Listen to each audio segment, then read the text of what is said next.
Hello दोस्तों, नमस्कार। आप बधाનું સ્વાગત છે મારી આ YouTube channel Dwarkesh dairy farm પર।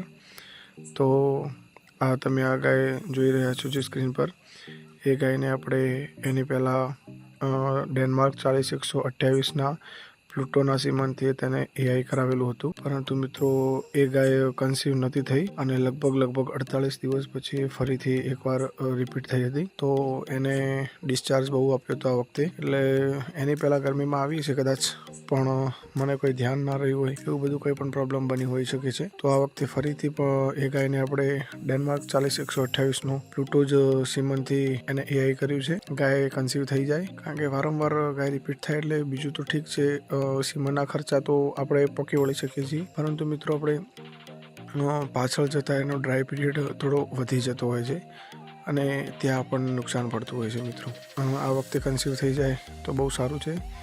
અને એક આ બીજી ગાય આપણી જોડે છે, એને આપણે બનાસ ડેરીના લોકલ એમ કે બનાસ ડેરીના સીમનથી એ કર્યું છે।